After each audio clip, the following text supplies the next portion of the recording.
한국 기술 설계도만 넘겨받으면 금방 따라잡지. 이 오만한 확신은 결국 한나라 조선업의 붕괴와 정권 몰락으로 이어졌습니다. 5년 동안 바다에 띄우지 못한 배가 20척이 넘었죠. 사업을 주도한 공기업은 파산 위기에 몰렸고 비리 스캔들은 정권을 흔들었습니다. 그런데 그 배들이 한국으로 옮겨지자 몇 달 만에 전부 완성됐어요. 같은 설계도, 같은 자재, 같은 돈이었습니다. 기술이 아니라 사람을 무시한 대가는 어디까지 갔을까요?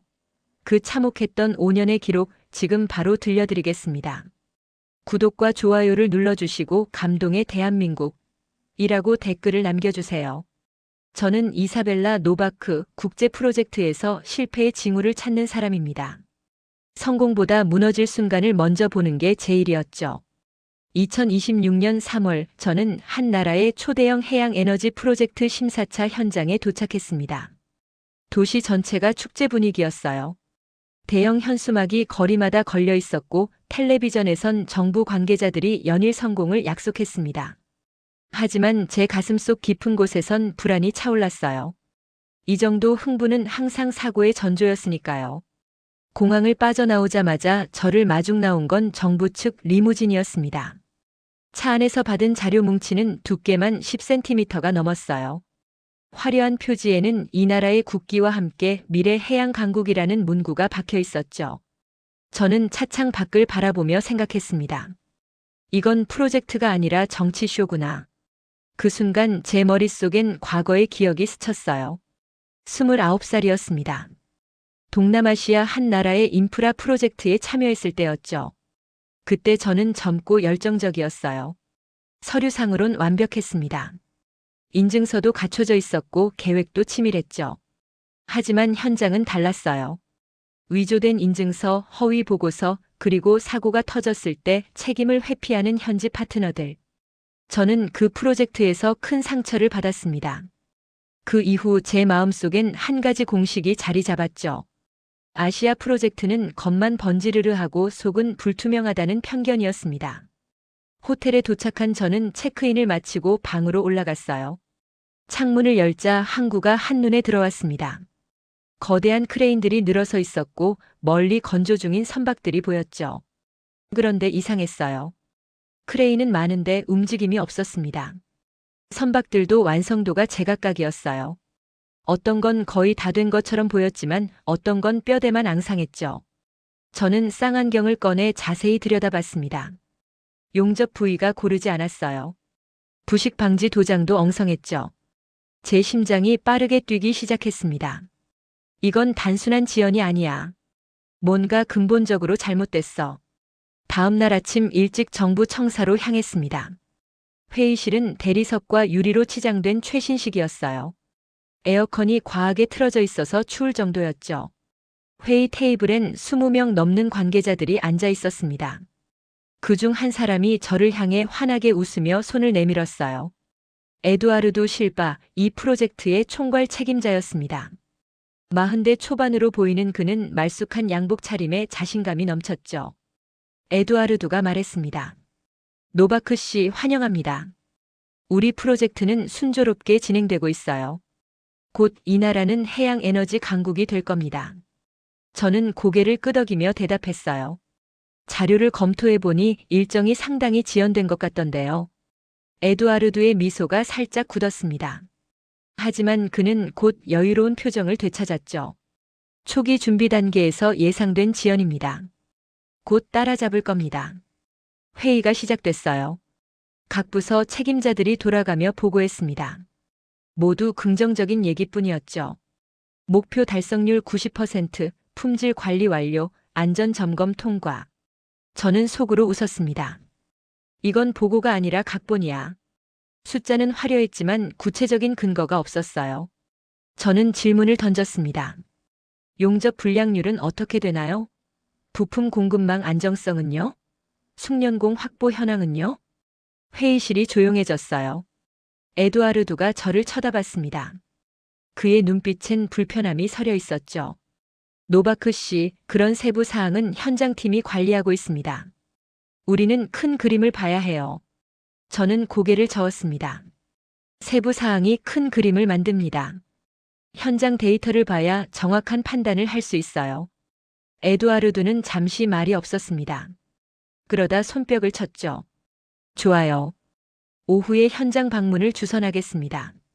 직접 확인하세요. 저는 고마워요라고 답했지만 속으론 확신했습니다. 이 사람은 뭔가 숨기고 있어. 점심 식사 후 저는 현장으로 향했어요. 정부 측에서 보낸 안내원이 함께했습니다. 젊은 남성이었는데 영어가 서툴렀죠. 저는 천천히 질문했어요. 이 프로젝트는 언제 시작됐나요? 안내원이 대답했습니다. 5년 전입니다. 저는 놀랐어요. 5년이나 됐는데 왜 아직도 이 모양이죠? 안내원은 난처한 표정을 지으며 말했습니다. 기술 이전이 쉽지 않았어요. 현장에 도착하자 소음이 귀를 찔렀습니다. 하지만 자세히 들어보니 이상했어요. 용접 소리가 드물었죠. 대부분은 사람들이 돌아다니는 발소리와 기계 공회전 소리였습니다. 저는 가장 가까운 선박으로 다가갔어요. 선체 표면을 손으로 만져봤습니다. 울퉁불퉁했어요. 용접 비드가 고르지 않았고 곳곳에 기공이 보였죠.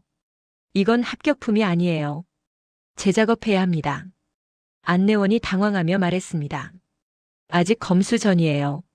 나중에 수정할 겁니다. 저는 다른 선박들을 둘러봤습니다. 상황은 비슷했어요. 어떤 선박은 거의 완성 단계인데도 품질이 엉망이었죠. 부품 창고도 확인했습니다.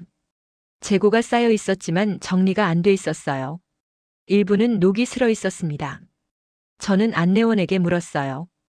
품질 관리 책임자를 만날 수 있나요? 안내원은 고개를 저었습니다. 오늘은 안 계십니다. 호텔로 돌아온 저는 노트북을 켰어요. 보고서를 작성하기 시작했죠. 하지만 손이 떨렸습니다. 이 프로젝트는 실패할 거야. 아니, 이미 실패했어. 그런데 아무도 인정하지 않고 있어. 저는 과거의 기억과 싸웠습니다. 또 아시아 프로젝트야. 또 같은 패턴이야. 하지만 한편으론 의문도 들었어요. 정말 아시아 전체가 문제일까? 아니면 이 나라만의 문제일까? 그날 밤 저는 잠을 이루지 못했습니다. 창밖으로 보이는 항구의 불빛이 제 눈을 자극했어요. 저 빛들은 희망일까 환상일까? 저는 이불을 뒤집어 쓰고 눈을 감았습니다. 하지만 머릿속엔 계속 질문이 맴돌았죠. 이 프로젝트를 살릴 수 있을까? 아니면 그냥 무너지는 걸 지켜봐야 할까? 제 역할은 뭘까? 저는 답을 찾지 못한 채 뒤척였습니다. 이틀 후 저는 다시 정부 청사에 불려갔습니다. 이번엔 고위급 회의였어요. 에두아르드뿐 아니라 장관급 인사들도 참석했죠. 회의실 분위기는 무거웠습니다. 저는 제자리에 앉으며 주변을 살폈어요. 모두 긴장한 표정이었죠. 에두아르두가 일어나 발표를 시작했습니다. 신사숙녀 여러분, 우리 프로젝트는 전환점을 맞이했습니다. 그의 목소리엔 힘이 실려 있었어요. 에두아르두가 화면을 켰습니다. 슬라이드에는 한국조선사 로고가 떠 있었죠. 그가 말을 이었어요. 지금까지 우리는 한국 기술에 의존해 왔습니다. 하지만 이젠 달라질 겁니다. 우리는 기술을 완전히 이전받아 자립할 것입니다. 저는 미간을 찌푸렸어요. 기술 이전이요? 구체적으로 어떻게요? 에두아르두가 자신만만하게 대답했습니다. 설계도만 있으면 됩니다. 우리에겐 충분한 인력과 자금이 있어요. 한국이 할 수 있다면 우리도 할 수 있습니다. 회의실 안에서 박수가 터졌어요. 저는 박수를 치지 않았습니다. 대신 질문을 던졌죠. 숙련공은 어떻게 확보하시나요? 품질 관리 시스템은요? 공급망은요? 에두아르두의 얼굴이 굳었습니다. 그러나 곧 웃음을 지으며 말했어요. 노바크 씨는 너무 비관적이시군요. 우리는 이미 준비를 마쳤습니다. 현지 대학에서 엔지니어를 양성하고 있고요. 부품 공급 업체도 계약을 마쳤습니다. 저는 속으로 한숨을 쉬었어요. 엔지니어 양성이라니. 용접 하나 제대로 하려면 최소 5년은 걸려. 하지만 저는 입을 다물었습니다. 제 경고를 들을 사람이 없다는 걸 알았으니까요. 회의가 끝난 후 에두아르두가 저를 따로 불렀습니다. 복도 한쪽 구석에서 그가 낮은 목소리로 말했어요. 노바크 씨, 솔직히 말하죠. 이 프로젝트는 저에게 정치적으로 중요합니다. 성공하면 제 입지가 확고해져요. 저는 에두아르두를 똑바로 쳐다봤습니다. 정치보다 안전이 우선 아닌가요? 에두아르두가 피식 웃었어요. 안전은 문제 없습니다. 제가 보장하죠. 저는 호텔로 돌아와 노트북을 켰습니다. 한국조선산업에 대해 검색하기 시작했어요. 자료가 쏟아졌죠. 세계 1위 조선 강국 초대형 선박 건조 기술, 품질 관리 시스템. 저는 스크롤을 내리며 읽었습니다. 그런데 한 가지 패턴이 보였어요. 한국 조선사들이 기술 이전을 요구받고 떠난 사례들이었죠. 저는 기사를 클릭했습니다. 기사 내용은 충격적이었어요.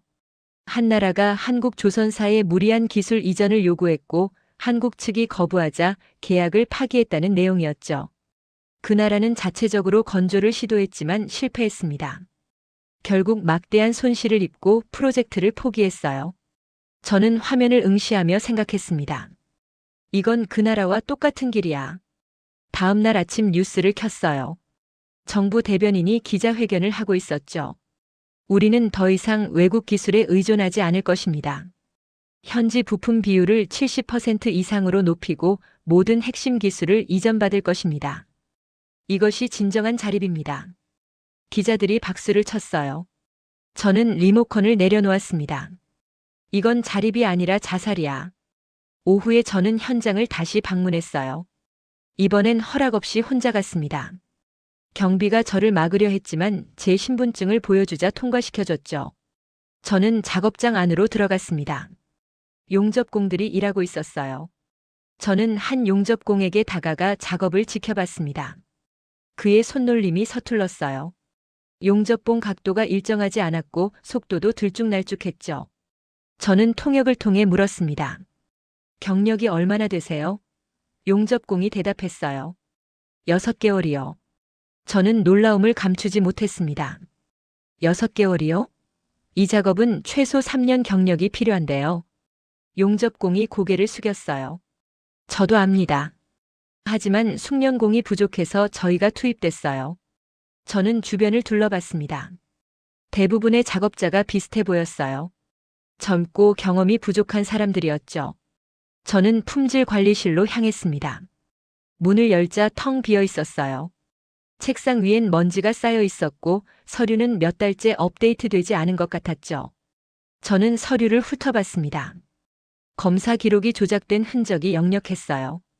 불합격 항목이 합격으로 바뀌어 있었고 날짜도 소급 기재돼 있었습니다. 제 손이 떨렸어요. 이건 사기야. 조직적인 사기야.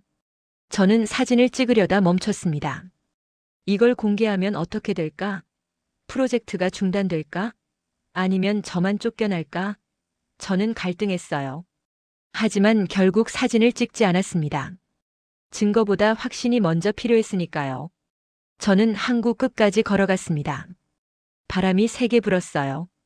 파도가 방파제에 부딪히며 하얀 물보라를 일으켰죠. 저는 바다를 바라보며 생각했습니다. 저 바다 위에 떠야 할 배들이 왜 여기 묶여 있을까? 기술이 없어서? 돈이 없어서? 아니야. 자만 때문이야. 배울 생각은 없이 뺏으려고만 하니까. 그때 누군가 제 옆에 섰어요. 돌아보니 루시아 메넨데스라는 현지 기자였습니다. 그녀는 30대 후반으로 날카로운 인상이었죠. 노바크 씨 맞죠? 저는 루시아의 기사를 본 적 있어요. 정부 홍보에 협조적인 기자였죠. 네, 맞아요. 루시아가 말했습니다. 이 프로젝트 어떻게 보세요? 저는 조심스럽게 답했어요. 아직 판단하긴 이르죠. 루시아가 비웃듯 말했습니다. 솔직해지세요. 이미 망한 거 아시잖아요. 저는 루시아를 쳐다봤어요. 왜 그렇게 생각하죠? 루시아가 담배를 꺼내 물었습니다. 5년 동안 20척 넘는 배를 못 띄웠어요. 정부는 성공만 외치고 현장은 엉망이죠. 이게 성공으로 보여요? 저는 대답하지 않았습니다. 루시아가 연기를 내뿜으며 말했어요. 저도 처음엔 믿었어요. 우리도 할 수 있다고요. 하지만 현장을 취재할수록 확신했죠. 이건 기술의 문제가 아니라 태도의 문제라고요. 저는 루시아의 말에 공감했습니다. 하지만 입 밖으로 내진 않았어요. 대신 물었죠. 그럼 왜 계속 긍정적으로 보도하세요? 루시아가 쓴웃음을 지었어요. 먹고 살아야죠. 정부 비판하면 광고가 끊겨요. 하지만 언젠간 터질 겁니다. 그때 진실을 보도할 거예요. 루시아는 담배를 바다에 던지고 떠났습니다. 저는 혼자 남아 바다를 바라봤어요. 파도는 끊임없이 방파제를 때렸습니다. 저는 그 소리를 들으며 생각했죠. 진실은 파도처럼 계속 밀려올 거야. 막을 순 없어. 그날 밤 호텔 방에서 저는 보고서를 작성했습니다. 하지만 문장 하나하나가 무거웠어요. 제 경고가 받아들여질까? 아니면 무시당할까? 저는 키보드 위에 손을 얹은 채 멈춰 섰습니다. 그리고 결국 보고서를 저장하지 않았어요. 대신 침대에 누워 천장을 바라봤죠. 제 침묵이 나중에 후회로 돌아올 거라는 걸 그때는 몰랐습니다. 한 달이 지났습니다. 정부는 공식적으로 새로운 정책을 발표했어요. 현지 부품 비율 의무화와 핵심 기술 이전 강제 조항이 포함된 법안이었죠. 저는 청사 회의실에서 그 발표를 들었습니다. 에두아르도가 자랑스럽게 말했어요. 이제 모든 외국 기업은 우리 조건을 따라야 합니다. 기술을 넘기거나 떠나거나 둘 중 하나죠. 저는 자료를 받아들고 숫자를 분석하기 시작했어요. 현지 부품 비율 70%. 저는 계산기를 두드렸습니다. 현재 현지 부품 공급 업체 수는 12곳. 그중 품질 인증을 받은 곳은 5곳뿐이었어요. 나머지는 소규모 영세 업체들이었죠. 이걸로 70%를 어떻게 채워? 저는 에두아르도에게 물었습니다. 공급망 준비는 됐나요? 에두아르도가 자신있게 답했어요. 물론입니다. 새로운 공급 업체들과 계약을 진행 중이에요. 저는 고개를 저었습니다. 계약과 실제 공급은 다릅니다. 품질 검증은 얼마나 걸리나요? 에두아르도의 표정이 굳었어요. 그건 기술적인 문제고요. 우리 엔지니어들이 해결할 겁니다. 저는 더 이상 말하지 않았습니다. 회의가 끝나고 저는 혼자 자료를 검토했어요. 숙련공 양성 계획을 봤죠. 6개월 속성 과정이라고 적혀 있었습니다. 저는 비웃음이 나왔어요. 6개월로 숙련공을 만든다고. 이건 계획이 아니라 희망사항이야. 품질 관리 시스템 항목을 봤습니다. ISO 인증 취득 예정이라고만 써 있었어요. 구체적인 일정도 없고 담당자도 명시되지 않았죠. 저는 빨간 펜으로 동그라미를 쳤습니다. 이건 전부 공백이야. 하나도 준비된 게 없어. 저는 과거를 떠올렸어요. 동남아시아 프로젝트에서 봤던 패턴과 똑같았습니다. 화려한 계획서, 낙관적인 일정, 구체성 없는 실행안. 그때도 이랬어. 그리고 결국 무너졌지. 제 가슴속 깊은 곳에서 불안이 커졌습니다. 똑같은 일이 반복되는 건가? 다음 날 현장 회의가 열렸어요. 이번엔 외국 기업 대표들도 참석했습니다. 유럽, 중동, 그리고 한국에서 온 사람들이었죠. 저는 회의실 뒤쪽에 앉아 관찰했어요. 에두아르도가 새 정책을 설명하기 시작했습니다. 현지 부품 비율 70%, 기술 이전 의무화, 위반 시 계약 해지. 외국 대표들의 얼굴이 굳었어요. 한 유럽 대표가 손을 들었습니다. 이건 계약 위반 아닙니까? 원래 합의와 다릅니다. 에두아르도가 차갑게 답했어요. 우리 법이 바뀌었습니다. 따르시든지 떠나시든지 선택하세요. 회의실이 술렁였습니다. 저는 한국 대표 쪽을 봤어요. 그는 조용히 앉아 있었죠. 표정 변화가 거의 없었습니다. 그가 천천히 일어나 말했어요. 질문이 있습니다. 현지 부품의 품질 기준은 누가 관리합니까? 에두아르도가 대답했습니다. 우리 정부 인증기관이 관리합니다. 한국 대표가 다시 물었어요. 인증기관의 국제 승인 여부는요? 에두아르도가 잠시 말을 멈췄습니다.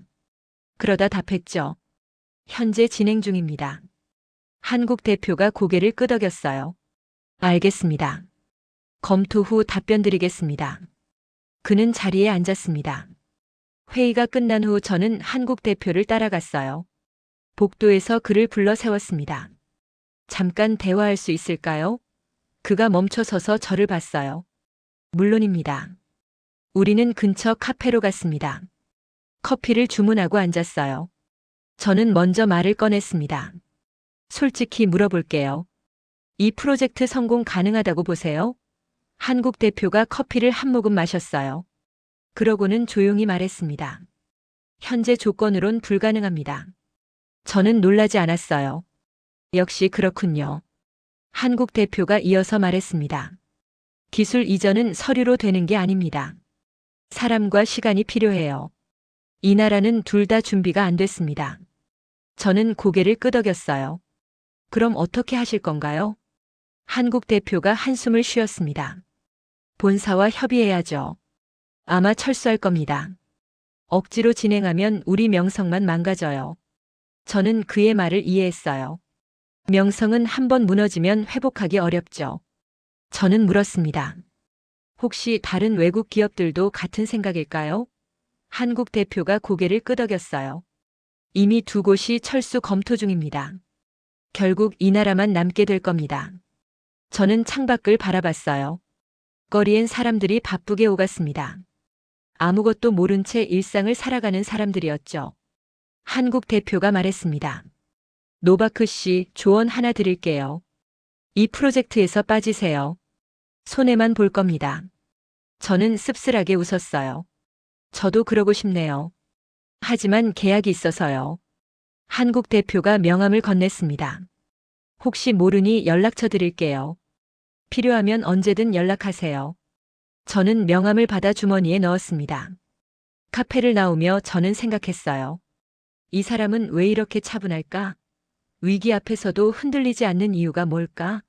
저는 답을 찾지 못했습니다. 일주일 후 뉴스가 터졌어요. 외국 조선사들이 줄줄이 철수한다는 내용이었죠.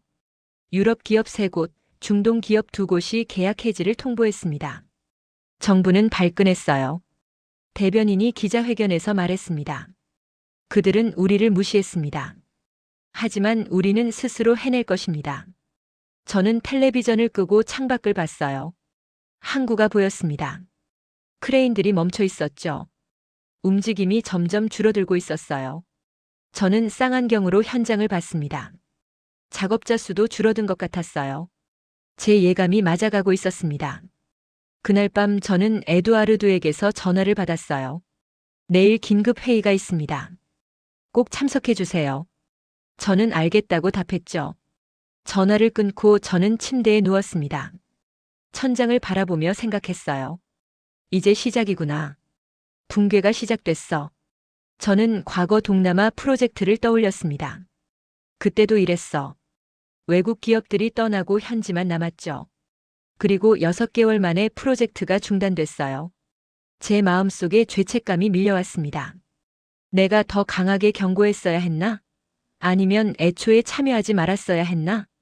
저는 잠들지 못했어요. 새벽까지 뒤척이다 결국 일어나 커피를 끓였습니다. 창밖은 아직 어두웠어요. 멀리 항구의 불빛만 희미하게 보였죠. 저는 커피를 마시며 생각했습니다.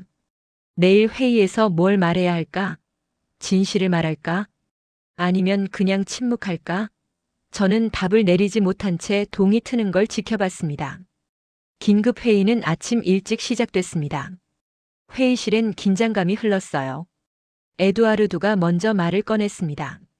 여러분도 아시다시피 대부분의 외국 기업이 철수했습니다. 하지만 한 곳만 남았어요. 한국 조선사입니다. 저는 고개를 들었습니다. 한국이 남았다고요? 에두아르두가 화면을 켰어요. 한국 조선사 로고와 함께 계약 조건이 떠올랐죠. 그들은 우리 조건을 받아들였습니다. 다만 몇 가지 요구 사항이 있어요. 저는 화면을 자세히 봤습니다. 요구 사항엔 작업 일정 준수, 품질 기준 명시, 현지 인력 교육 기간 보장이 적혀 있었어요. 저는 손을 들었습니다. 이 조건들은 합리적으로 보이는데요. 에두아르두가 인상을 찌푸렸어요. 문제는 시간입니다. 교육만 1년이 걸린다고 해요. 우리는 그렇게 기다릴 수 없어요. 저는 조심스럽게 말했습니다. 하지만 교육 없이 진행하면 품질이 보장되지 않잖아요. 회의실이 조용해졌어요. 에두아르두가 의자에 기대며 말했습니다.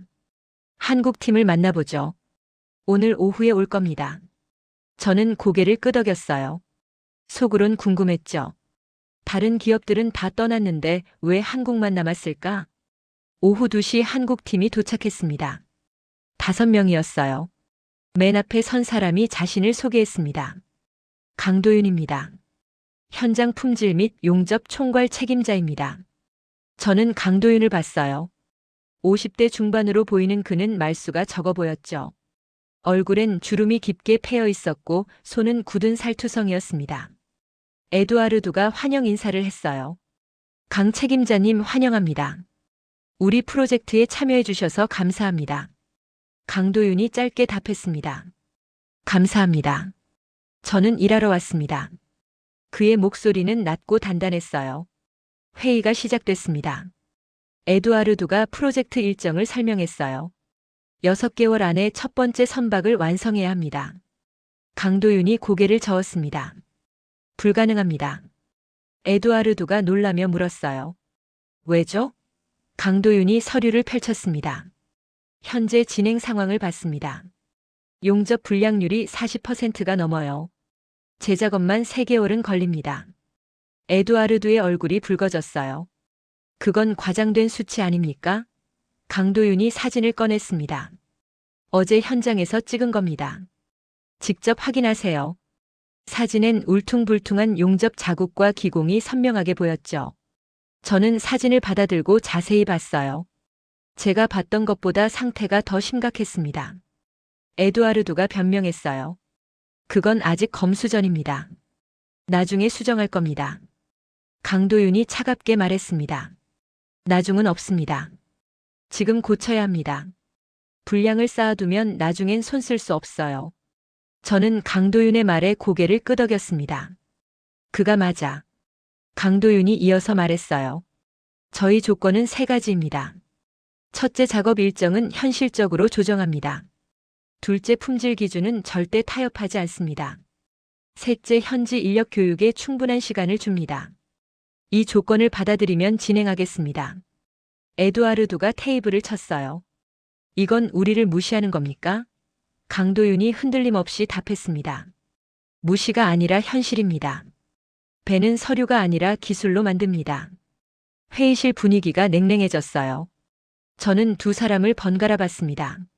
한쪽은 자존심, 다른 한쪽은 원칙이었죠. 회의가 끝나고 저는 강도윤을 따라 나갔습니다. 복도에서 그를 불러 세웠어요. 강 책임자님, 질문 하나만 할게요. 강도윤이 멈춰 섰습니다. 말씀하세요. 저는 물었어요. 왜 이 프로젝트에 참여하셨나요? 다른 기업들은 다 떠났는데요. 강도윤이 잠시 생각하더니 답했습니다. 계약했으니까요. 저는 어이가 없었어요. 계약이요? 그게 이유의 전부인가요? 강도윤이 고개를 끄덕였습니다. 우리는 약속을 지킵니다. 손해를 보더라도요. 저는 그의 눈을 봤어요. 거짓이 없었습니다. 저는 다시 물었어요. 성공할 수 있다고 보세요? 강도윤이 천천히 말했습니다. 모르겠습니다. 하지만 최선을 다할 겁니다. 저는 그의 대답이 이상했어요. 다른 사람들은 항상 성공을 약속했죠. 하지만 강도윤은 달랐습니다. 그는 약속 대신 노력을 말했어요. 저는 물었습니다. 만약 실패하면 어떻게 하시나요? 강도윤이 짧게 답했어요. 그래도 끝까지 합니다. 중간에 던지지 않습니다. 저는 그의 말에 묘한 감동을 느꼈어요. 이 사람은 결과보다 과정을 믿는구나. 며칠 후 한국팀이 현장에 들어왔습니다. 저는 그들을 따라가 작업을 지켜봤어요. 강도윤이 용접공들을 모았습니다. 그는 직접 시범을 보이기 시작했어요. 용접봉을 잡고 천천히 움직였죠. 각도와 속도가 일정했습니다. 용접 비드가 고르게 형성됐어요. 현지 용접공들이 지켜봤습니다. 강도윤이 말했어요. 보셨죠? 이게 기본입니다. 이걸 1000번, 10,000번 반복해야 몸에 익습니다. 한 용접공이 물었어요. 얼마나 걸리나요? 강도윤이 답했습니다. 사람마다 다릅니다. 빠르면 1년, 느리면 3년이에요. 용접공들이 술렁였어요. 1년이요? 그렇게 오래요? 강도윤이 고개를 끄덕였습니다. 기술은 시간을 속일 수 없습니다. 저는 그의 말을 들으며 생각했어요. 이 나라 정부는 6개월이면 된다고 했지. 얼마나 허황된 계획이었는지 이제야 실감했습니다. 한국 팀은 매일 아침 일찍 현장에 왔어요. 저녁 늦게까지 일했죠. 저는 그들을 관찰했습니다. 화려한 말이 없었어요. 그저 묵묵히 일할 뿐이었죠. 불량품을 발견하면 즉시 재작업했습니다. 타협이 없었어요. 어느 날 저는 강도윤에게 물었습니다. 왜 이렇게까지 하세요? 돈도 제대로 못 받는다면서요. 강도윤이 용접 마스크를 벗으며 답했어요. 제 이름이 걸린 일입니다. 대충 할 수 없어요. 저는 그의 얼굴을 봤습니다. 땀과 먼지로 얼룩져 있었지만 눈빛만은 또렷했어요. 저는 그 순간 깨달았습니다. 이 사람은 자부심으로 일하는구나. 돈이나 명예가 아니라 자기 기준으로 일하는 거야. 저는 제 자신을 돌아봤어요. 나는 뭘 기준으로 일하고 있지? 규칙? 계약? 아니면 두려움? 한 달이 지났습니다. 한국 팀의 작업 속도는 느렸어요. 하지만 품질은 확실했죠. 저는 완성된 부분을 검사했습니다. 용접 비드가 완벽했어요. 틈새가 없었고 강도도 기준치를 넘었습니다. 저는 보고서에 합격 도장을 찍었어요. 에두아르두가 불만을 터뜨렸습니다. 너무 느려요. 이 속도면 언제 끝내나요? 강도윤이 차분하게 답했어요. 빠른 게 중요한 게 아닙니다. 제대로 하는 게 중요하죠. 에두아르두가 소리쳤어요. 저는 결과가 필요해요. 과정이 아니라. 강도윤이 에두아르두를 똑바로 봤습니다. 과정 없이 결과는 없습니다. 그 말이 에두아르두를 더 화나게 했어요. 하지만 강도윤은 흔들리지 않았죠. 저는 두 사람의 대립을 지켜보며 생각했습니다. 이 충돌은 피할 수 없었어. 가치관 자체가 다르니까. 저는 그날 밤 일기를 썼어요. 강도윤이라는 사람이 이상하다. 그는 성공을 약속하지 않는다. 대신 원칙을 지킨다. 왜 이게 나를 불편하게 할까? 아마도 그가 내가 잃어버린 걸 가지고 있어서일 거다. 신년 말이다. 저는 펜을 내려놓고 창밖을 봤습니다. 달빛이 항구를 비추고 있었어요. 저 빛처럼 강도윤은 흔들리지 않는구나. 6개월이 지났습니다. 정부가 약속한 첫 번째 선박 완성 시점이었어요. 하지만 현장은 여전히 혼란스러웠죠. 저는 정기 점검차 항구로 향했습니다. 가는 길에 뉴스를 봤어요. 대변인이 자신 있게 말하고 있었죠. 우리 프로젝트는 순조롭게 진행되고 있습니다. 곧 성과를 보여드리겠습니다. 저는 라디오를 껐어요. 현장에 도착하자 현실이 보였습니다. 선박들은 여전히 미완성 상태였어요. 어떤 건 진척이 거의 없었죠. 저는 작업 일지를 확인했습니다. 용접 불량으로 인한 재작업이 반복되고 있었어요.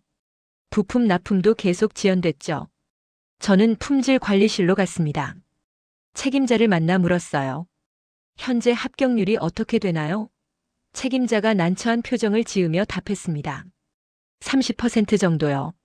저는 놀랐어요. 30%요? 나머지 70%는요? 책임자가 고개를 숙였습니다. 재작업 중이거나 폐기 대기입니다. 저는 더 이상 참을 수 없었어요. 이 상황을 정부에 보고하셨나요? 책임자가 손을 저었습니다. 보고하면 제가 잘립니다. 위에선 좋은 소식만 오네요. 저는 한숨을 쉬었습니다. 이게 바로 문제야. 진실을 말하는 사람이 처벌받는 시스템. 저는 한국팀 작업장으로 갔어요. 강도윤이 현지 용접공을 지도하고 있었습니다. 저는 조용히 지켜봤어요. 강도윤이 용접공의 손을 잡고 각도를 조정해줬죠. 천천히 따라하세요. 급하게 하면 불량이 생깁니다. 용접공이 다시 시도했어요. 이번엔 훨씬 나아 보였습니다. 강도윤이 저를 봤어요. 노바크 씨 오셨군요. 저는 다가가 물었습니다. 진척이 어떤가요? 강도윤이 솔직하게 답했어요. 느립니다. 예상보다 현지 인력의 기술 수준이 낮아요. 하지만 포기하진 않을 겁니다. 저는 그의 얼굴을 봤습니다. 피곤해 보였지만 눈빛은 여전히 강했어요. 저는 물었어요. 언제쯤 첫 선박을 완성할 수 있을까요? 강도윤이 고개를 저었습니다. 현재 속도론 최소 1년 더 필요합니다. 저는 깊은 한숨을 쉬었어요. 정부는 이미 완성됐다고 발표할 텐데. 강도윤이 차분히 말했습니다. 발표와 현실은 다르죠. 저희는 현실을 따릅니다. 그날 오후 에두아르도가 현장을 방문했습니다. 수행원들을 대동하고 왔어요. 그는 미완성 선박들을 둘러보며 인상을 찌푸렸죠. 강도윤을 불러 세웠습니다. 강 책임자, 이게 뭡니까? 6개월이나 지났는데 왜 이 모양입니까? 강도윤이 침착하게 답했어요. 불량품을 재작업하느라 시간이 걸렸습니다. 에두아르도가 소리쳤습니다. 불량품? 누가 불량품을 만들었죠? 강도윤이 서류를 펼쳤어요. 여기 기록이 있습니다. 현지 공급 부품의 70%가 기준 미달이었어요. 에두아르도의 얼굴이 붉어졌습니다. 그건 한국 기술을 제대로 이전하지 않았기 때문 아닙니까? 강도윤이 고개를 저었어요. 기술 이전은 완료됐습니다. 문제는 숙련도입니다. 시간이 필요해요. 에두아르도가 비웃듯 말했습니다. 시간? 우리는 이미 충분히 기다렸어요. 강도윤이 차분하게 말했습니다. 기술은 서류가 아니라 손과 시간입니다. 그 말에 저는 가슴이 뛰었어요. 정확히 핵심을 찔렀어. 에두아르도가 할 말을 잃었죠. 그는 돌아서며 중얼거렸습니다. 이건 한국의 책임이야. 우리 잘못이 아니야. 저는 에두아르도가 떠나는 걸 지켜봤어요. 그의 뒷모습엔 분노와 불안이 섞여 있었습니다. 저는 강도윤에게 다가가 물었어요. 에두아르도가 한국을 비난하는데 괜찮으세요? 강도윤이 어깨를 으쓱했습니다. 진실은 변하지 않아요. 시간이 증명할 겁니다. 저는 그날 저녁 호텔방에서 보고서를 작성했어요. 손가락이 키보드 위에서 멈췄습니다. 뭐라고 써야 할까? 진실을 쓰면 에두아르도가 저를 해고할 거야. 하지만 거짓을 쓰면 제 양심이 용서하지 않을 거야. 저는 고민 끝에 사실을 있는 그대로 적었습니다. 프로젝트는 심각한 지연 상태다. 품질 문제가 만연하다. 현지 기술 수준이 목표에 미달한다. 보고서를 제출하고 저는 침대에 누웠어요. 천장을 바라보며 생각했습니다. 이 보고서가 받아들여질까? 아니면 묻힐까? 저는 불안했어요. 하지만 동시에 홀가분했죠. 최소한 거짓말은 하지 않았으니까. 다음 날 아침 에두아르도에게서 전화가 왔습니다. 노바크 씨 보고서 받았어요. 저는 긴장하며 답했죠. 네, 확인하셨나요? 에두아르도가 차갑게 말했어요. 너무 비관적이군요. 다시 작성해 주세요. 저는 단호하게 답했습니다. 이게 사실입니다. 바꿀 수 없어요. 전화가 끊겼어요. 저는 휴대폰을 내려놓고 한숨을 쉬었습니다. 이제 관계가 틀어졌구나. 하지만 후회는 없었어요. 저는 제 원칙을 지켰으니까. 일주일 후 현장에서 사고가 났습니다.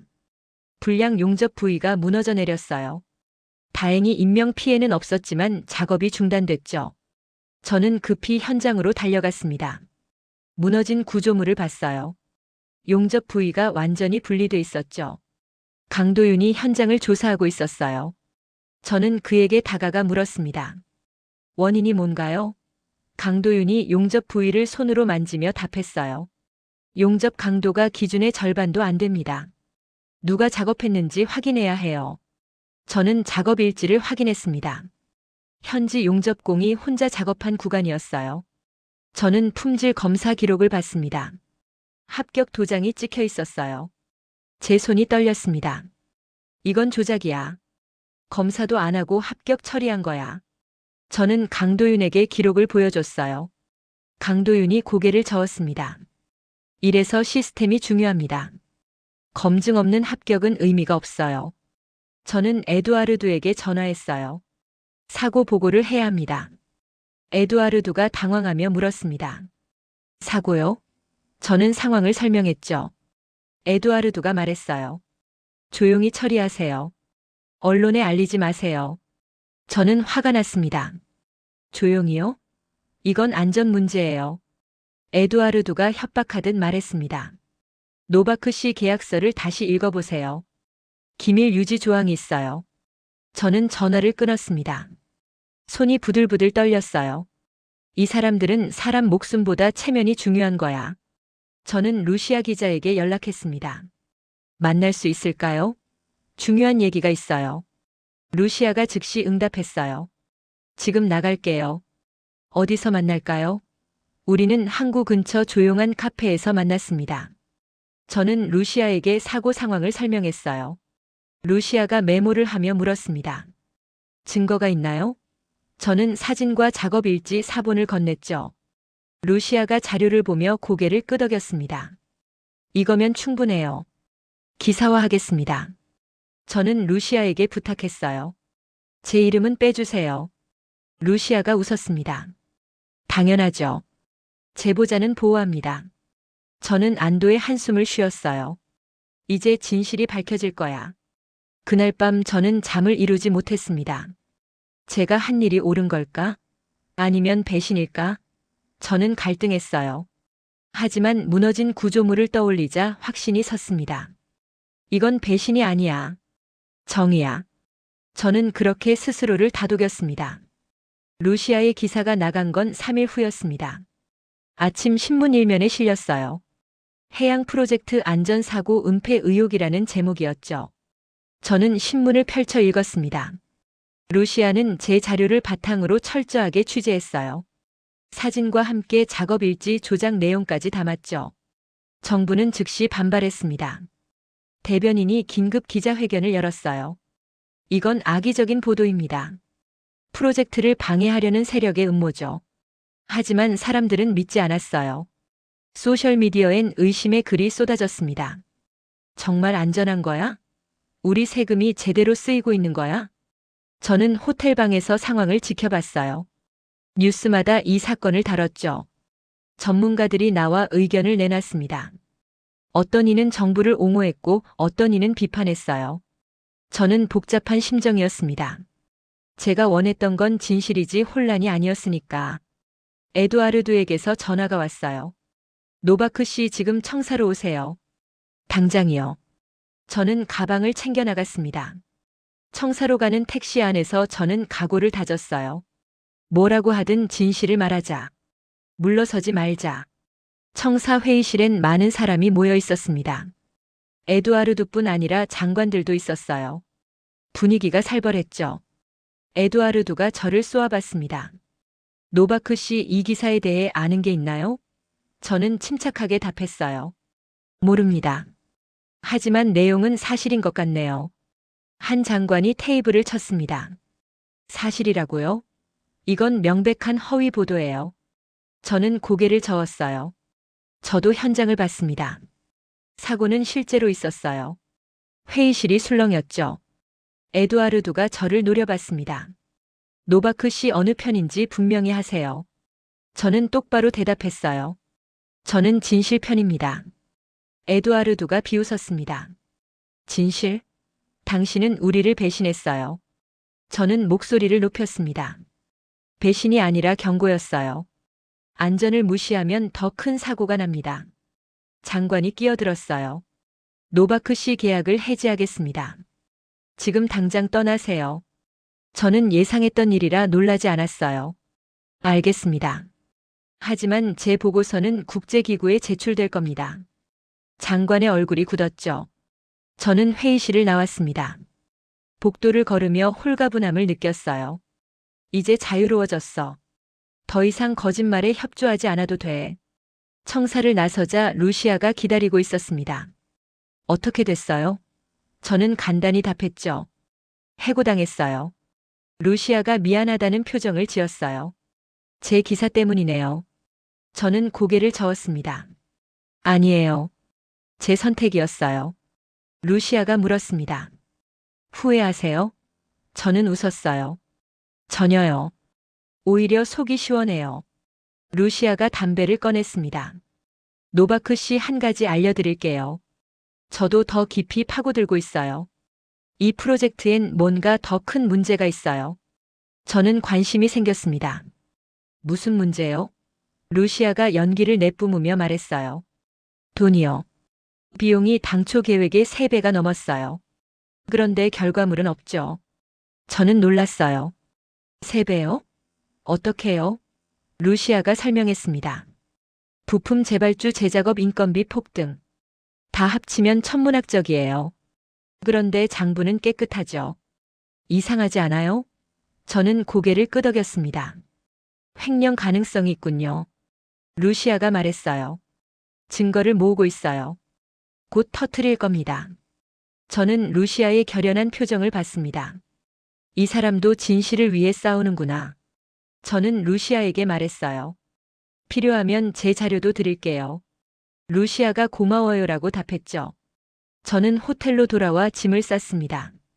며칠 안에 이 나라를 떠날 예정이었어요. 하지만 떠나기 전에 강도윤을 만나고 싶었습니다. 저는 현장으로 전화했어요. 강 책임자님 만날 수 있을까요? 강도윤이 답했습니다. 지금 오세요. 현장에 도착하자 강도윤이 작업복을 입고 있었어요. 저는 그에게 다가가 말했습니다. 저 해고됐어요. 강도윤이 놀라지 않았어요. 예상했습니다. 저는 물었죠. 어떻게요? 강도윤이 답했습니다. 노바크 씨는 진실을 말하는 사람이니까요. 이곳에선 그게 죄가 되죠. 저는 쓴웃음을 지었어요. 맞아요. 강도윤이 물었습니다. 떠나실 건가요? 저는 고개를 끄덕였습니다. 며칠 안에요. 강도윤이 말했어요. 안전하게 돌아가세요. 그리고 이 프로젝트는 잊으세요. 저는 고개를 저었습니다. 못 잊을 것 같아요. 강도윤이 작은 미소를 지었어요. 그럼 기억해 주세요. 한국 사람들이 끝까지 포기하지 않았다는 걸요. 저는 강도윤의 손을 잡았습니다. 기억할게요. 약속해요. 며칠 후 더 큰 뉴스가 터졌습니다. 루시아의 두 번째 기사였어요. 해양 프로젝트 비용 폭등 의혹 공기업 횡령 정황이라는 제목이었죠. 저는 기사를 읽으며 충격을 받았습니다. 루시아는 내부 문서를 입수했어요. 허위 계약서, 유령 공급업체 뇌물수수 내역까지 담겨 있었죠. 여론이 폭발했습니다. 사람들이 거리로 나왔어요. 시위가 시작됐죠. 텔레비전엔 매일 시위 장면이 나왔습니다. 우리 세금 돌려내라는 구호가 울려 퍼졌어요. 저는 호텔 창문으로 거리를 내려다봤습니다. 수천 명이 모여 있었어요. 정부는 수습에 나섰습니다. 특별조사팀을 꾸렸죠. 하지만 사람들은 믿지 않았어요. 이미 신뢰가 무너졌으니까. 저는 뉴스를 보며 생각했습니다. 이 모든 게 예견됐던 일이야. 처음부터 잘못된 출발이었어. 에두아르두가 체포됐다는 뉴스가 나왔습니다. 횡령과 직무유기 혐의였어요. 저는 그의 모습을 텔레비전에서 봤습니다. 수갑을 차고 고개를 숙인 채 끌려가는 모습이었죠. 저는 복잡한 감정을 느꼈어요. 동정과 분노가 섞였습니다. 저는 마지막으로 현장을 방문했습니다. 작업이 거의 중단된 상태였어요. 인부들이 335 모여 이야기하고 있었죠. 크레인은 멈춰 있었고 선박들은 여전히 미완성이었습니다. 저는 한 선박 앞에 섰어요. 녹슬기 시작한 외관을 바라봤습니다. 5년의 시간과 엄청난 돈이 이 모양을 만들었구나. 강도윤을 찾았습니다. 그는 사무실에서 서류를 정리하고 있었어요. 저는 문을 두드렸죠. 강도윤이 고개를 들었습니다. 노바크 씨 또 오셨네요. 저는 들어가 앉았어요. 이제 어떻게 되나요? 강도윤이 한숨을 쉬었습니다. 프로젝트가 중단될 것 같아요. 정부가 파산 직전이거든요. 저는 고개를 끄덕였습니다. 그럼 한국 팀은요? 강도윤이 답했어요. 철수할 겁니다. 더 이상 진행이 불가능하니까요. 저는 강도윤의 얼굴을 봤습니다. 피곤해 보였어요. 실망하셨어요? 강도윤이 고개를 저었습니다. 실망보다는 안타까워요. 조금만 제대로 했어도 성공할 수 있었는데. 저는 그의 말에 공감했습니다. 정말 그랬어요. 욕심만 부리지 않았어도. 저는 강도윤에게 물었어요. 한국으로 돌아가시면 뭐 하실 거예요? 강도윤이 작은 미소를 지었습니다. 다른 현장으로 가겠죠. 제 일은 계속되니까요. 저는 감탄했어요. 이 사람은 정말 흔들리지 않는구나. 저는 작별 인사를 했습니다. 강 책임자님 건강하세요. 언젠가 다시 만나요. 강도윤이 악수를 청했어요. 노바크 씨도 건강하세요. 그리고 진실을 말하는 용기 잃지 마세요. 저는 고개를 끄덕였습니다. 꼭 그럴게요. 현장을 나서며 저는 뒤돌아봤습니다. 미완성 선박들이 항구에 줄지어 있었어요. 저 배들은 언제쯤 바다에 뜰까? 아니 뜰 수나 있을까? 저는 답을 알 수 없었습니다. 하지만 한 가지는 확신했어요. 문제는 한국도 기술도 아니었어. 태도였어. 배우려 하지 않고 뺏으려만 한 태도 말이야. 공항으로 가는 길이었습니다. 택시 안에서 라디오를 켰어요. 뉴스 속보가 나오고 있었죠. 해양 프로젝트 공기업 파산 위기 정부 긴급 대책회의 소집. 저는 볼륨을 높였습니다. 아나운서가 긴박하게 말했어요. 프로젝트 총 손실액이 국가 예산의 5%에 달할 것으로 추정됩니다. 저는 숫자를 계산해 봤어요. 천문학적인 액수였죠. 그 돈이면 학교를 지을 수 있었어. 병원도 지을 수 있었고요. 하지만 지금은 바다에 녹슬어가는 쇳덩이로 변했습니다. 저는 창밖을 바라봤어요. 거리엔 여전히 시위대가 있었죠. 공항에 도착했습니다. 체크인을 하고 탑승구로 향했어요. 대기실에서 뉴스를 봤죠. 루시아가 생방송에 나와 있었습니다. 그녀는 차분하게 설명하고 있었어요. 제가 입수한 문서에 따르면 프로젝트 초기부터 비리가 있었습니다. 허위 계약서가 20건 넘게 발견됐고요. 유령 공급업체가 15곳이나 됩니다. 사회자가 물었어요. 유령 공급업체요? 루시아가 설명했습니다. 실제로 존재하지 않는 회사예요. 서류상으로만 있죠. 돈은 이 회사들로 흘러갔지만 부품은 납품되지 않았어요. 결국 횡령이었던 겁니다. 저는 화면을 보며 고개를 끄덕였어요. 루시아는 정말 철저하게 조사했구나. 사회자가 또 물었습니다. 책임자는 누굽니까? 루시아가 망설임 없이 답했어요. 에두아르도 실바와 그의 측근들입니다. 하지만 이들만의 문제가 아니에요. 시스템 자체가 부패했습니다. 탑승 안내 방송이 나왔습니다. 저는 자리에서 일어나 게이트로 향했어요. 비행기에 올라 창가 자리에 앉았죠. 이륙 준비가 시작됐습니다. 저는 창밖으로 도시를 내려다봤어요. 저 도시 어딘가에서 사람들이 진실을 위해 싸우고 있었죠. 비행기가 이륙했습니다. 구름 위로 올라가자 도시가 점점 작아졌어요. 저는 눈을 감았습니다. 지난 몇 달간의 기억이 스쳐 지나갔죠. 에두아르두의 자만심, 강도윤의 원칙, 루시아의 용기.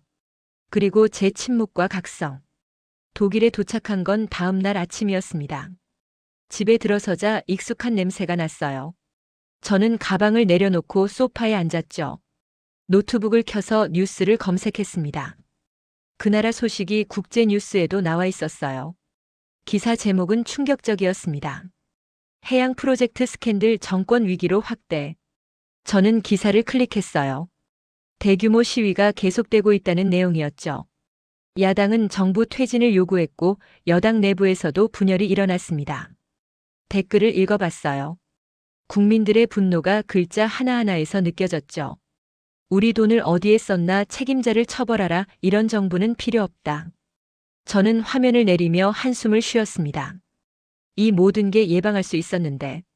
며칠 후 더 큰 뉴스가 났습니다. 대통령이 국민에게 사과했다는 내용이었어요. 저는 영상을 찾아봤죠. 대통령이 고개를 숙이고 있었습니다. 국민 여러분께 깊이 사과드립니다. 프로젝트 관리에 실패했고 국민 세금을 낭비했습니다. 책임지겠습니다. 하지만 사람들은 용서하지 않았어요. 댓글엔 비난이 쏟아졌죠. 사과로 끝날 일이 아니다. 퇴진하라. 감옥에 가야 한다. 저는 화면을 끄고 창밖을 봤습니다. 독일의 하늘은 맑았어요. 하지만 제 마음은 무거웠죠. 루시아에게서 이메일이 왔습니다. 노바크 씨, 안녕하세요. 독일에 잘 도착하셨나요? 여기는 아수라장이에요. 매일 새로운 비리가 밝혀지고 있어요. 에두아르두만이 아니라 그의 상사들도 연루됐습니다. 조만간 대규모 구속이 있을 것 같아요. 저는 답장을 보냈습니다. 루시아 고생 많아요. 조심하세요. 위험할 수도 있어요. 루시아가 곧 답했죠. 걱정 마세요. 저는 준비됐어요. 진실은 밝혀져야 하니까요. 저는 루시아의 용기에 감탄했습니다. 일주일 후 대규모 구속영장이 발부됐습니다. 에두아르도 외에 공기업 임원 5명, 정부 관료 3명이 체포됐어요. 뉴스는 연일 이 사건을 다뤘죠. 저는 체포 장면을 봤습니다. 한때 권력의 중심에 있던 사람들이 수갑을 차고 고개를 숙이고 있었어요. 저는 복잡한 감정을 느꼈습니다. 이들이 저지른 일을 생각하면 당연한 처벌이었어요.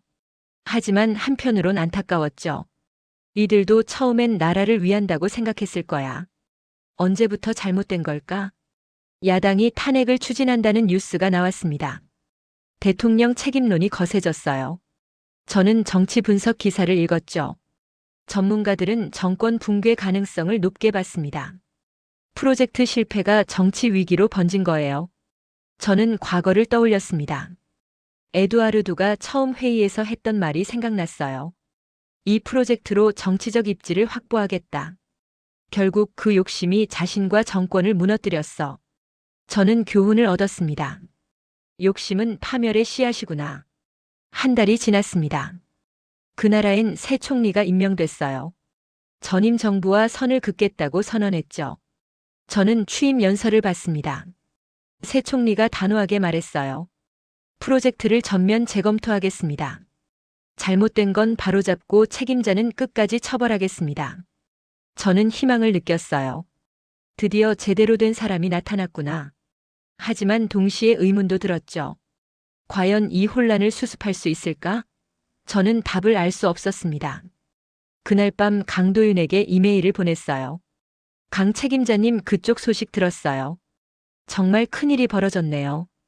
괜찮으신가요? 다음 날 아침 답장이 왔습니다. 노바크 씨 걱정해 주셔서 감사합니다. 저희 팀은 한국으로 돌아왔어요. 프로젝트는 중단됐고요. 아쉽지만 어쩔 수 없었습니다. 저는 강도윤의 답장을 읽으며 생각했어요. 한국 팀은 끝까지 최선을 다했어. 하지만 상대방이 준비가 안 됐으니 어쩔 수 없었지.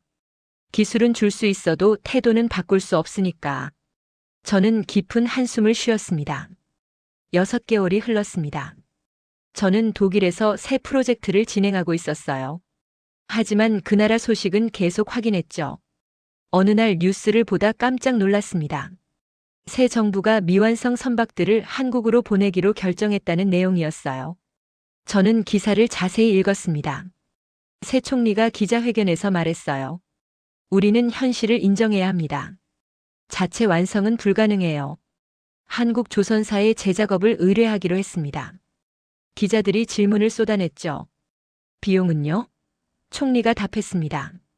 추가 비용이 들겠지만 이대로 방치하는 것보다 낫습니다. 저는 화면을 보며 감회가 새로웠어요. 드디어 현실을 받아들였구나. 하지만 이미 너무 많은 시간과 돈을 낭비했지. 저는 강도윤에게 이메일을 보냈습니다. 선박들이 한국으로 간다던데요. 그쪽에서 작업하시나요? 답장이 빨리 왔어요. 네, 저희 조선소에서 맡았습니다. 상태를 확인해 보니 생각보다 심각하더군요. 하지만 고칠 수 있습니다. 시간은 걸리겠지만요. 저는 안도했습니다. 역시 한국이라면 가능하겠구나. 2달 후 놀라운 뉴스가 났습니다. 첫 번째 선박이 완성됐다는 소식이었어요. 저는 믿을 수 없었죠. 5년 동안 못 만든 배를 2달 만에. 저는 관련 기사를 찾아봤습니다. 한국 조선소 관계자가 인터뷰했어요. 구조 자체는 괜찮았습니다. 다만 용접과 마감이 엉망이었죠. 전부 재작업했고 부족한 부품은 새로 제작했어요. 우리 숙련공들이 밤낮 없이 일한 결과입니다. 저는 화면 속 선박을 봤어요. 깨끗하고 단단해 보였죠. 댓글을 읽어봤습니다. 그 나라 사람들의 반응이었어요. 5년 동안 우린 뭐 한 거지, 한국은 2달 만에 해냈네, 부끄럽다. 저는 씁쓸했습니다. 이제야 깨달았구나. 기술의 차이를. 석 달이 더 지났습니다. 총 20척의 선박이 모두 완성됐다는 뉴스가 났어요. 저는 놀라움을 금할 수 없었죠. 5년 동안 한 척도 못 만든 배를 5개월 만에 20척을. 저는 기사를 읽으며 감탄했습니다. 한국 조선소 대표가 인터뷰했어요. 특별한 기술을 쓴 게 아닙니다. 그저 기본에 충실했을 뿐이죠. 정확한 용접, 철저한 품질 관리, 숙련된 인력. 이게 전부예요. 저는 그 말에 깊이 공감했습니다. 기본이 전부였어. 화려한 게 아니라. 완성된 선박들이 다시 그 나라로 돌아갔습니다. 항구에 도착한 장면이 뉴스에 나왔어요. 사람들이 환호했죠. 하지만 저는 그들의 표정에서 부끄러움도 느껴졌습니다. 5년 전 한국을 비웃던 그 자신감은 어디 갔을까? 새 총리가 감사 인사를 했습니다. 한국에 깊은 감사를 드립니다. 우리의 오만을 용서해 주셔서 고맙습니다. 그리고 끝까지 책임을 다해 주셔서 감사합니다. 저는 총리의 진심 어린 표정을 봤어요. 드디어 겸손해졌구나. 저는 그날 일기를 썼습니다. 오늘 깨달은 게 있어. 기술은 훔칠 수 없다는 것. 그건 시간과 노력의 결과물이야. 서류나 돈으로 살 수 없어. 그리고 한국은 손해를 감수하면서도 약속을 지켰어. 그게 신뢰를 만들었고, 그 차이가 한 나라의 운명을 갈랐어. 강도윤에게 마지막 이메일을 보냈습니다. 강 책임자님 축하드려요. 불가능해 보였던 일을 해냈네요. 존경합니다. 답장이 왔어요. 노바크 씨, 저희는 그저 해야 할 일을 했을 뿐입니다. 그게 우리 방식이니까요. 저는 그 답장을 읽으며 웃었습니다. 역시 강도윤다워. 화려한 말 없이 묵묵히 일하는 사람. 그게 진짜 프로구나. 저는 그에게서 많은 걸 배웠어요. 원칙을 지키는 것, 과정을 믿는 것, 끝까지 책임지는 것. 몇 달 후 저는 컨퍼런스에 참석했습니다. 국제 프로젝트 관리자들이 모인 자리였어요. 휴식 시간에 한 참가자가 저에게 다가왔죠. 노바크 씨 맞죠? 그 프로젝트 담당하셨던. 저는 고개를 끄덕였습니다. 네, 맞아요. 그가 물었어요. 그 경험에서 뭘 배우셨나요? 저는 잠시 생각했습니다. 그러고는 답했죠. 기술보다 태도가 중요하다는 걸 배웠어요. 그리고 진실을 말하는 용기도요. 그가 고개를 끄덕였습니다. 중요한 교훈이네요. 저는 그날 밤 호텔방에서 창밖을 바라봤어요. 도시의 불빛이 반짝였죠. 저는 과거를 떠올렸습니다. 동남아 프로젝트에서의 실패, 그로 인한 편견, 그리고 이번 프로젝트에서의 깨달음. 저는 성장했어. 편견을 버리고 진실을 봤어. 제 마음속엔 여전히 강도윤이 남아 있었습니다. 그의 단단한 눈빛, 흔들리지 않는 원칙, 묵묵한 헌신. 저는 그를 본받고 싶었어요. 화려하지 않아도 돼. 진실하면 돼. 1년이 지났습니다. 그 나라는 서서히 회복하고 있었어요. 새 정부가 개혁을 추진했고 부패한 관료들은 처벌받았죠. 프로젝트는 축소됐지만 완성된 선박들은 운영되기 시작했습니다. 저는 가끔 뉴스를 확인했어요. 선박들이 정상 작동한다는 소식이었죠. 한 기사가 인상적이었습니다. 한국 조선사의 추가 발주를 검토 중이라는 내용이었어요. 댓글엔 이런 글이 있었죠. 이번엔 제대로 배우자. 훔치지 말고. 저는 그 댓글을 보며 미소 지었습니다. 드디어 깨달았구나. 배우는 게 뺏는 것보다 낫다는 걸. 저는 노트북을 닫고 침대에 누웠어요. 제 마음은 평온했습니다. 그날 밤 꿈을 꿨어요. 항구에 서 있는데 선박들이 줄지어 바다로 나가고 있었죠. 강도윤이 제 옆에 서서 말했습니다. 보세요, 노바크 씨. 끝까지 포기하지 않으면 결국 완성됩니다. 저는 고개를 끄덕였어요. 네, 이제 알아요. 꿈에서 깨어났을 때 저는 확신했습니다. 이 경험이 제 인생을 바꿨어. 더 이상 편견으로 판단하지 않을 거야. 사실을 보고 진실을 말할 거야. 그게 제가 강도윤에게서 배운 가장 큰 교훈이었습니다. 저는 일어나 커피를 끓였어요. 창밖엔 아침 해가 떠오르고 있었죠. 새로운 하루가 시작됐습니다. 저는 커피를 마시며 생각했어요. 한국은 손해를 감수했고 신뢰를 얻었어. 그 차이가 한 나라의 운명을 갈랐어. 저는 이 진실을 평생 기억할 겁니다. 제 휴대폰이 울렸어요. 새 프로젝트 의뢰였죠. 아시아 국가의 인프라 프로젝트였습니다. 예전 같았으면 주저했을 거예요. 하지만 이젠 달랐습니다. 저는 답장을 보냈어요. 참여하겠습니다. 하지만 제 원칙대로 일하겠습니다. 저는 웃었습니다. 이제 저도 강도윤처럼 원칙을 지키는 사람이 됐어. 손해를 보더라도 진실을 말하고 끝까지 책임지는 사람. 그게 제가 되고 싶은 모습이었습니다. 마지막으로 강도윤에게 이메일을 보냈어요. 강 책임자님 덕분에 많이 배웠습니다. 이제 저도 원칙을 지키는 사람이 되고 싶어요. 언젠가 다시 뵙길 바랍니다. 답장은 간단했습니다. 노바크 씨 언제든 환영합니다. 함께 일할 날을 기대하겠습니다.